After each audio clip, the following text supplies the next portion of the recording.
They've responded to past calls to the post, sprinted through starting gates at tracks across America,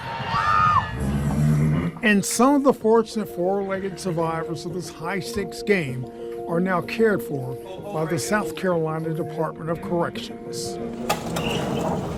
With names like Whiskey, Herc, and Crypto Disco, their dedicated caregivers are no longer grooms, trainers, and jockeys, but rather men in flashy orange outfits taking on a fresh skill set.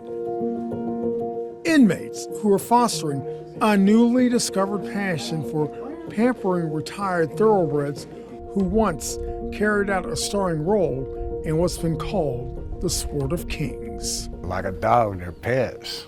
You get attached to all of them. We were not allowed to show their faces or talk to these men about prior offenses, but Samuel, who works for the mayor by the name of Cassidy, embraces the Thoroughbred Racing Foundation's Second Chance program as a therapeutic game changer. It brings you a little closer to home. Peace. It gives you a sense of peace in a place like this. Patience. Lots of patience.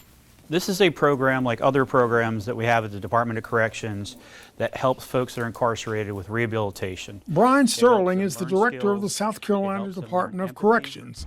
The Wateree River Correctional Institute in Central County is one of 8 lockups around the country where horses bask in life's sunset years.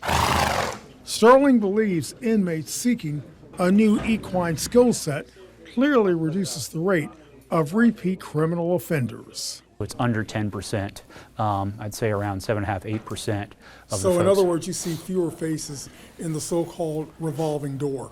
Yes, we're stopping that revolving door. You take him, you watch them. You know, some of them act up sometimes, but that's what they do. Assigned to Crypto Disco, Artie feels the deep personal connection between man and animal can best be defined as a two-way bonding experience. Because these horses teach you how to just be calm. You be calm with them, and you learn to be quiet with them. It's kind of like a paradise for these horses who have spent their days racing. Some of them were pretty good, some of them, most of them weren't very good. But good enough to be blessed with a newfound lifeline, according to William Cox, who heads up the South Carolina Thoroughbred Retirement Association. Instead of being lost to euthanasia or slaughter or something, we provide a sanctuary. Really, this is an old folks' home for thoroughbreds. No rocking chairs for the residents of this old folks' home, just individual stalls, a lengthy barn, and farm pastures.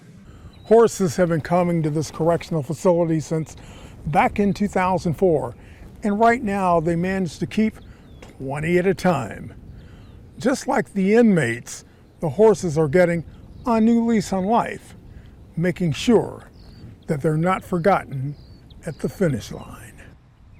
These horses are taken care of. They get to come out here to this beautiful farm, this beautiful property in Rembert, South Carolina, live out their days completely carefree.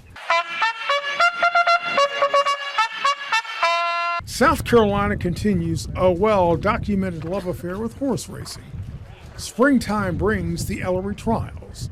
Camden provides a constant home to highly publicized steeplechase events, and Aiken is best known as a thriving thoroughbred community with its dogwood stables that's even sent entries to the Kentucky Derby at Louisville's historic Churchill Downs. Groom them, you take him, you watch them. Watching them and turning over the reins to a waiting family willing to adopt can be painful.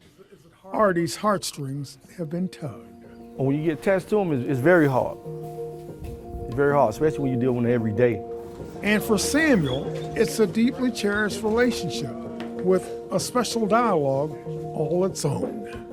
Watch their ears, their body language. Ears are clicking. Mm-hmm, she's listening.